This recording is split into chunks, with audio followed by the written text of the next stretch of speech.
न जाने कौन से गुण पर दया निधि रीझ जाते हैं। कोई पता नहीं कौन सा तुम्हारा गुण भगवान को पसंद आए, इसलिए भक्ति करते रहो। न जाने कौन से गुण पर दया निधि रीझ जाते हैं। न जाने कौन से गुण पर दया निधि रीझ जाते हैं। न जाने कौन से गुण पर दया निधि रीझ जाते हैं।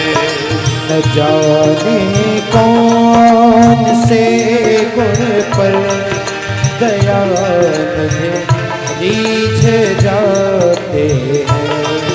यही सब संत कहते हैं, यही सब संत कहते हैं, यही सब ग्रंथ गाते हैं। यही सब संत कहते हैं, यही सब ग्रंथ गाते हैं। न जाने कौन से गुण पर दया निधि रीझ जाते हैं। न जाने कौन से गुण पर दया निधि रीझ जाते हैं।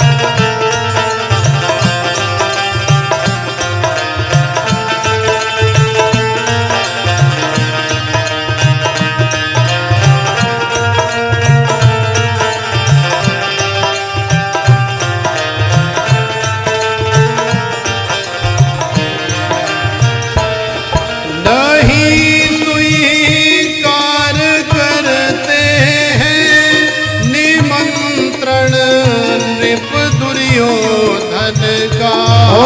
नहीं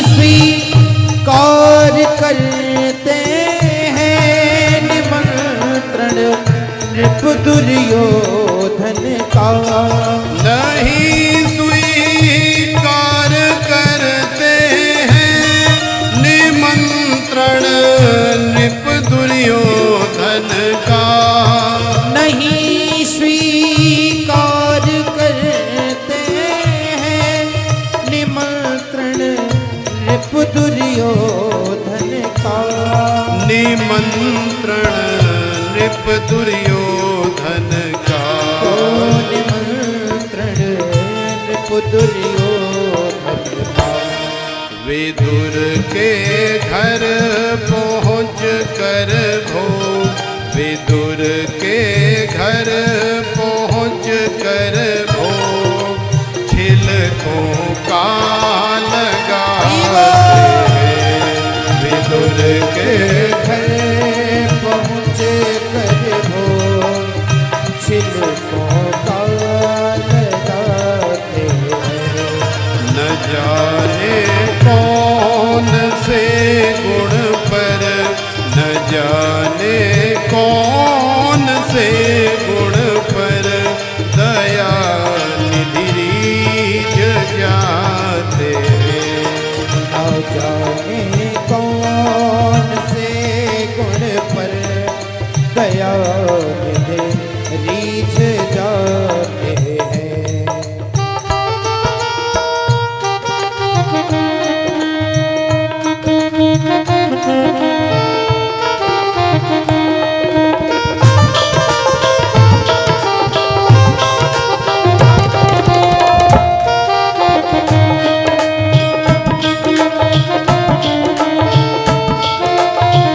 ताली सेवा करते हुए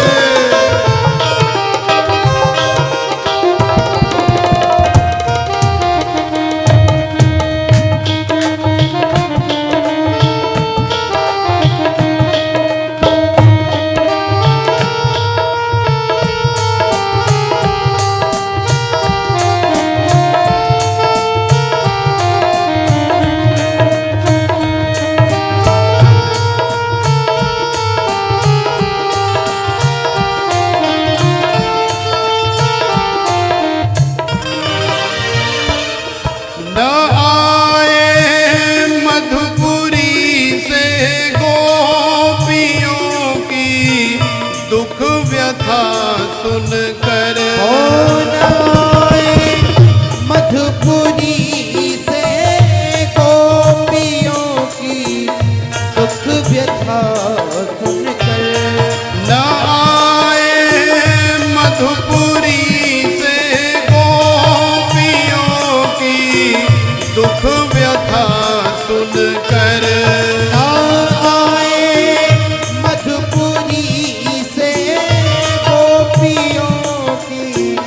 दुख व्यथा सुनकर गोपियों की दुख व्यथा सुनकर गोपियों की दुख व्यथा सुनकर द्रौपदी के बुलाने पर द्रौपदी के बुलाने पर द्वारिका से दौड़े द्रौपदी के बुलाने पर द्वारिका से दौड़े आते हैं। न जाने कौन से गुण पर न जाने कौन से गुण पर दया निधि रीझ जाते हैं। न जाने कौन से गुण पर दया रीझ जाते हैं। यही सब संत कहते हैं यही सब संत कहते हैं यही हरि भक्त गाते हैं। यही सब संत कहते हैं यही हरि भक्त गाते हैं। न जाने कौन से गुण पर न जाने कौन से गुण पर दया निधि जाते हैं। न जाने कौन से गुण पर दया रीझ जाते हैं। न जाने कौन से ताली से करते हुए दया निधि रीझ जाते हैं। न जाने कौन से गुण पर दया रीझ जाते हैं। दया निधि रीझ जाते हैं। दया रीझ जाते हैं। दया निधि रीझ जाते हैं। दया रीझ जा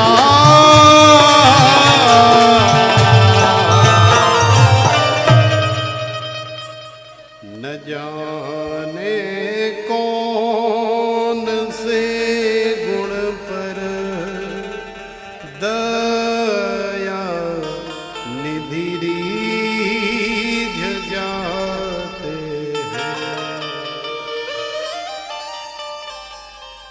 श्री सुखदेव जी कह रहे हैं, हे राजन, न जाने कौन से गुण पर दया निधि रीझ जाते हैं।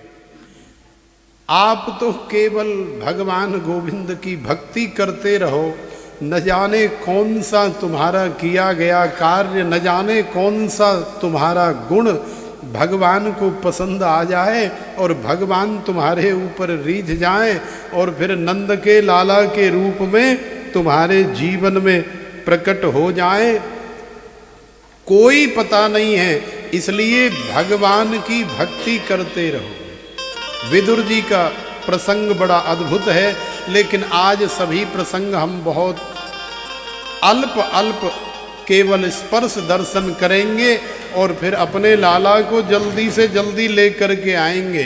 तो प्रेम से बोलो राधे। लो, लाला तो पहले ही आकर के बैठ गए, अब लाला को लेने हम कहाँ जाएंगे। हम तो सोच रहे थे कि लाला को लेने जाना पड़ेगा, लाला आ गए। प्रेम से बोलो राधे। तो देखो श्री सुखदेव जी महाराज ने विदुर जी का बड़ा परम पावन बहुत ही सुंदर भक्तिमय प्रसंग सुनाया। यदा तु राजा स्वसुतान साधु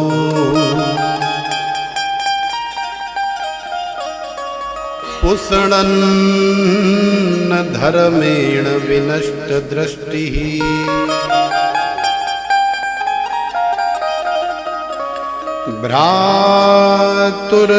भ्रातुर्यविष्ठस्य सुतान् विबन्धु प्रवेश्य लाक्षा भवने ददाह।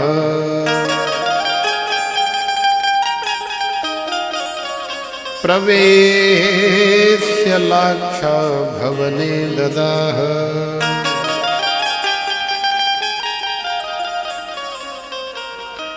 श्री सुखदेव जी महाराज कह रहे हैं, हे राजन, जिस समय राजा धृतराष्ट्र बिल्कुल अंधे हो चुके थे। अब वैसे तो राजा धृतराष्ट्र जन्म से ही अंधे थे, लेकिन यहां कह रहे हैं कि जिस समय से, ऐसा कौन सा समय था कि जब से राजा धृतराष्ट्र अंधे हो गए। तो देखो, कहने का तात्पर्य ये है कि भले ही कोई जन्म से अंधा हो, ये कोई बड़ी बात नहीं है, लेकिन ज्ञान विराग नयन उर्गारी हमारे अंदर भी आंख होती है कि नहीं। भाई जन्मजात न जाने कितने, आपने सूरदास जी देखे होंगे, कितना बढ़िया हारमोनियम बजाते हैं, कितनी बढ़िया ढोलक तबला बैंजो और न जाने क्या क्या कितने पाठ। अरे परम पूज्य पाद जगत गुरु श्री स्वामी रामभद्राचार्य जी महाराज को कौन नहीं जानता। जन्म से ही चक्षु नहीं है संसार वाले, लेकिन मजाल है किसी की कि ज्ञान विराग नयन उर्गारी, अंदर जो नेत्र उनके हृदय में लगा हुआ है। बाहर की फूट जाए बड़ी बात नहीं है, लेकिन अंदर की नहीं फूटनी चाहिए, क्योंकि अंदर की फूट गई तो भगवान की प्राप्ति नहीं होगी, तुम्हें ज्ञान नहीं होगा। धृतराष्ट्र की बाहर की तो जन्म से ही फूटी है, लेकिन अब कह रहे हैं कि जिस समय धृतराष्ट्र अंधे हो गए, वो कौन सा समय था जब उसकी अंदर की आंख फूट गई, तब वो अंधा हुआ। पहले अंधा नहीं था, पहले तो केवल शरीर के चक्षु नहीं थे, लेकिन अब अंदर की आंख फूट गई। क्योंकि विदुर जी बहुत समझाने का प्रयास करते, देख भाई, ये जो दुर्योधन है ना, बड़ा नालायक है, बड़ा दुष्ट है, साधु संतों का ब्राह्मणों का विरोधी है। इस दुर्योधन को, नालायक को तू समझा ले, या तो मान जाए और नहीं माने तो फिर इसे यहाँ से घर से बाहर निकाल दे, नहीं तो ये तेरा मरियामेंट करवा देगा, सत्यानाश करा देगा। एक दिन विदुर जी धृतराष्ट्र को समझा ही रहे थे, अचानक दुर्योधन आ गया। दुर्योधन ने सुन लिया, देख लिया तो दुर्योधन आग बबूला हो गया। और जैसे ही विदुर जी बाहर आए तो सैकड़ों गालियां देने लगा। तेरी इतनी हिम्मत मैं तुझे काका समझता था, मेरे ही खिलाफ मेरे पिताजी को भड़का रहे हो, शर्म नहीं आती तुम्हें, निकल जाओ यहां से, मैं यहां का राजा हूं।